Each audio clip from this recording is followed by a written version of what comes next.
The delay module is my most favorite module, and that's because it has everything to do with animation. Let me show you how it works. So first, let's create an Ouroboros layer. So I'm going to click on the line and then create an Ouroboros layer. And I'm also going to add some more strokes. Now, the way this works is that the delay function will delay any keyframe property that you animated on the Ouroboros stroke. So it's kind of like value at time, if you're familiar with that expression. Let me show you what I mean. So let's apply a width module and set a keyframe for the width. Open up the layer view and then send this 10 frames into the future with Shift, Alt, and an arrow to the right, and then set this to 0. And then we're also going to apply some easing with F9, and then holding Alt, double click to open up the keyframe velocity, and then setting my favorite ease 88. Right now we get something like this. But that looks extremely boring because all the strokes animate at once. So what we can do now is we can add the delay module. And then over here in the effects panel, we can set a delay for like 0.2 seconds.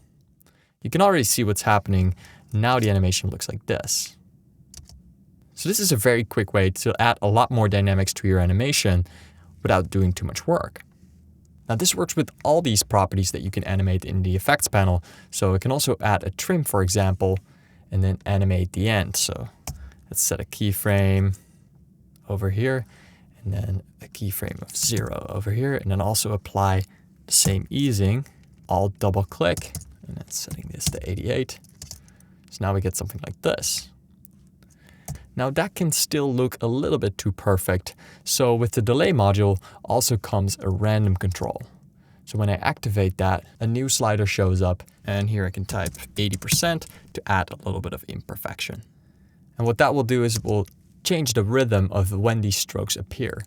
So some strokes might appear almost at the same time here at the beginning.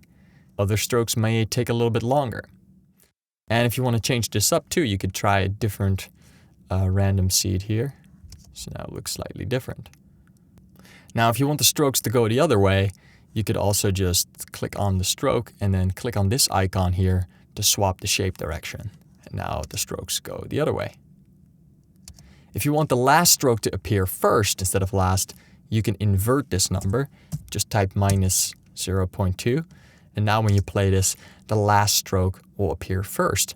So those are some tricks that you can use to swap the direction of this stroke and have more control over how the strokes animate.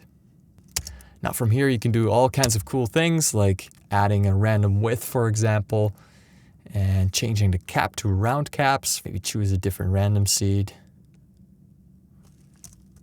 So yeah, go ahead and play around with the endless possibilities that this can give you. You can find the download link for Ouroboros in the description and more tutorials on this channel. Please comment with any questions that you have, and I'll aim to answer them in one of the next videos. Take care.